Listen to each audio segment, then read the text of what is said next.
That road made a stop in Sao Paulo. Yes. Chiefs and Chargers started the season with a trip to Brazil for a division clash. Put that on my travel schedule. And the crowd, oh, they were festive. They were into it. Patrick Mahomes, Justin Herbert, two of the best quarterbacks in the league.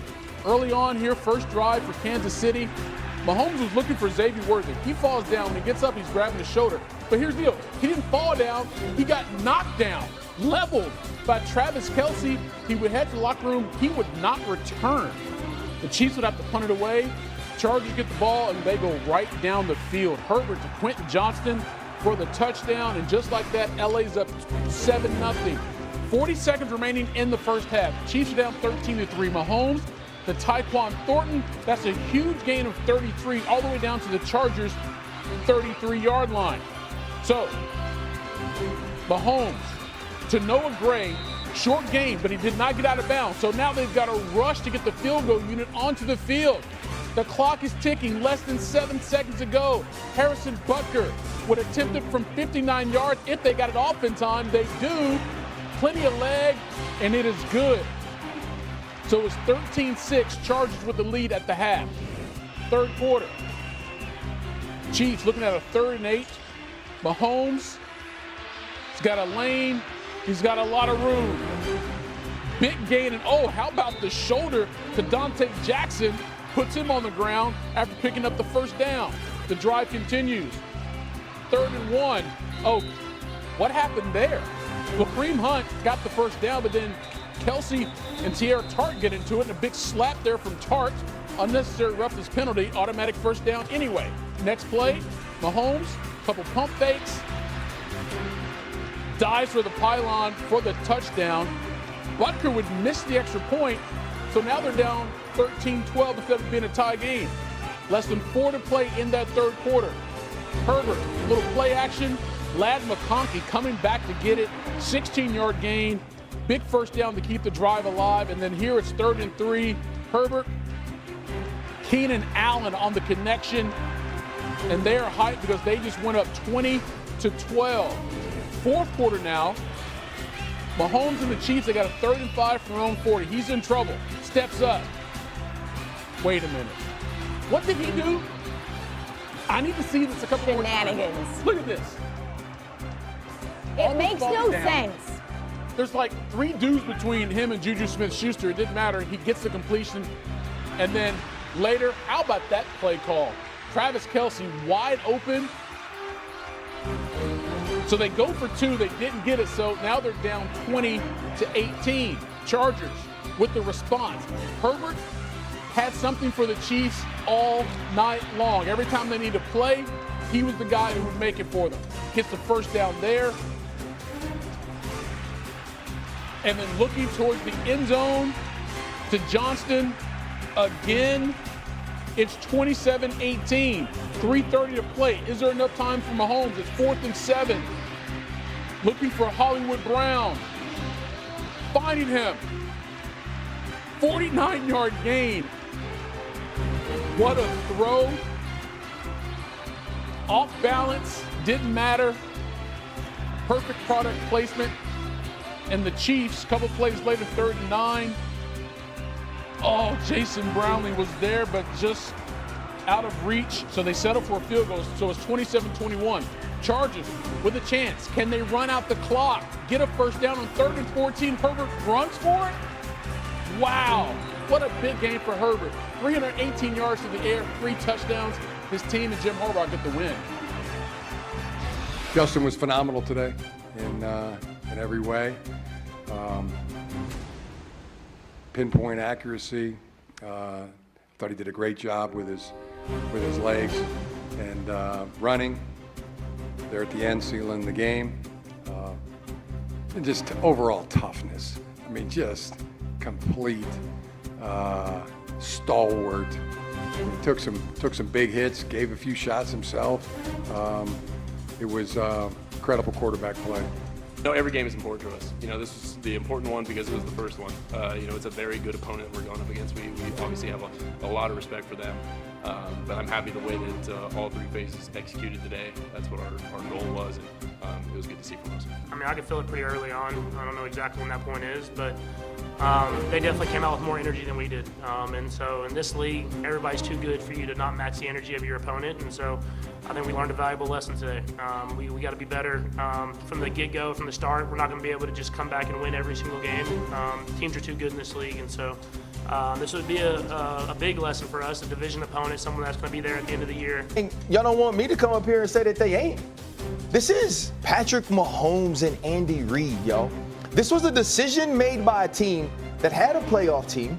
Alex Smith was a good quarterback, and they made a decision to go be great. And since then, that's all we've seen. And not only that, but they play in a Super Bowl game where they get embarrassed. And that embarrassment for them wasn't, let's stand pat, let's do exactly what we always do. It was, let's change things. Let's go fix a problem and make a problem an asset. And I talked to Xavier Worthy this week. He said Patrick Mahomes has been totally different this offseason. Say he's always dialed in. His sense of urgency is always high, but it's even higher. He said the way we played against the Chicago Bears in the last preseason game was an example of what we want to be. It's not about taking anything lightly. They don't feel like they're the 3-time champion. They don't feel like they're a team that went to the Super Bowl last year. They're a team that got embarrassed and needs to prove who they are this season, and I expect them to do that. Dan? I just think the roster for the Raiders is the Broncos is so strong, and that first 6 weeks without Rice gives me a little hesitation for the Chiefs. I'm not with you. I'm with RC on this one. I think that you got to show me that you're an AFC West team that can knock off Patrick Mahomes and the Kansas City Chiefs. This man is 35-5 against the West in his career. That's insane. Just complete domination. And then we also, and I'm going to bring this, but I understand your trepidation about them, even though I'm siding with RC on this one. I get it. The flip side to it, however, is that when I look at Kansas City, I'm thinking about that offensive line. 4 different dudes played left tackle for you last year. You got the draft has got Josh Simmons. He's a rookie is supposed to be protecting your blind side. Good luck with that. I'm not sold on it. A lot of people thought he'd go higher too. I understand, and I understand. Injury? And I understand it, but I'm just saying a rookie is going to protect your blind side. I'm suspect on that, okay? He's going to have ups and downs like any other rookie will. That's just what I'm anticipating, okay? Tooney's gone. He's with the Chicago Bears now. We get that part, okay? Then I got to go back to the Super Bowl, and I'm remembering you being 0 for 5 with 5 sacks under pressure in the Super Bowl. I'm remembering the fact that Pro Football Focus has your offensive line ranked like 20th or lower. There's speculation that the offensive line might not, some people that think it's better, but there are others out there that think it's going to be worse. I don't know the answer to that question, but I know people think the Chiefs offensive line will be worse than last year. You have people saying this right now. So what I'm saying to you is, I don't know how true that is. I'm just telling you what I read. My point is that in the end, what's been your kryptonite? Your offensive line and its ability to protect when it really, really counts. But that's in the playoffs. There's nothing to worry about during the regular season with Kansas City. They make it too interesting, these close games, and I get that part. But when you got Patrick Mahomes, you'll find a way to win more than you lose during the regular season. That's where I'm at with it. I can't see Denver or the Raiders or the Chargers knocking them off that pedestal in the regular season. And that outside rush, you tried to cross the guy's face. You got washed down when you know there's nobody, there's no support over there. Exactly. That's why he was going at Chris Jones. That is not your responsibility to go inside. If that guy starts up the middle and then gets outside, ain't nothing you can do, CJ. Okay. Yeah. But that's why he and Tranquil was getting it on the sideline. He's like, do your job. That's not your job. Do your job. But the Chiefs go on the road in Brazil and they win a ball game 27-21. It's been a long time since the Chiefs have lost a one-score game. But Ocho, I saw some things tonight that I don't like of what I'm seeing with the Chiefs. Offensively, I think they'll be okay. They need to be able to run the football better. I mean, they can't run the football. Those scrambles by Mahomes, come on, I can't count on Mahomes to give me 57 yards rushing the game, Ocho. Right. But watching this game, looking at the Chargers, they did win. They took down the 3-time defending AFC champs, and they did it in fine fashion. What did you like about what you saw from the Chargers? Listen, the first thing about the Chargers that I did like, I like what Justin Herbert did. Listen, the game was a little sloppy in the beginning, but as the game went on, the Chargers offense played extremely well. Again, another thing, my favorite receiver, one of my favorite receivers in the NFL is Ladarius McConkey. Ladarius McConkey looked extremely well. He's picking up exactly where he left off last year. Yes. The addition of Keenan Allen and Quentin Johnston.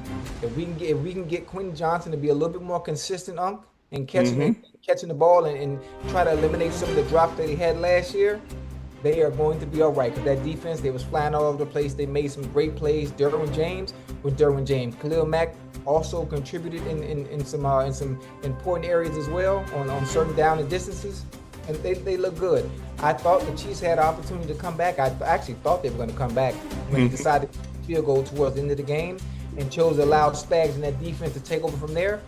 But it was sloppy it was a sloppy first half, but that's really good. I'm watching. I don't know what Kelsey was thinking on that drive route. He watches. What's Derwin James? Yes. He does this. Yes. When I see a DB does that, he's telling me it's man coverage. He's telling me they're locking it. Yeah. He tells me he does this, and that's why Mahomes like, what are you doing? And he knew it at the end. It's like, bro, you got to keep going. That's what you call a drive, a shallow cross, but whatever the case may be. He's in man coverage. Yeah. All they got to do is, if he keeps running, the ball's going to hit him on the hands. He turns up. It's a touchdown. Perfect. Now, look, we don't know. I mean, now maybe they're onside. They got their timeouts. Maybe they do what they did. But if Chris Jones takes that same angle, we're going to get the same result. We'll never know. But there were some mistakes that were made that you can't have. I mean, the first play of the game, you got two guys running crossing route. And somehow Kelsey picks his own guy and looks like he separated his shoulder or sprains his shoulder. Yeah. I'm like, damn, how many times have you run crossing routes? I've never, in 14 years of running crossing routes, I've run the shallow cross, run the drive, where I'm the picker, and sometimes they're picking for me. I've never collided with my own guy. I mean, listen, it's all about spacing, knowing where your depth is supposed to be. And if you have somebody pressing you, which might have been the problem, whoever was pressing either threw Kelsey off his route, either threw Kelsey off his line, which is why they ran into each other. But also, if it's man-to-man, you got to have your eye line. You got to have your eye line up in front to see what's in front of you anyway. So I'm not sure how that happened.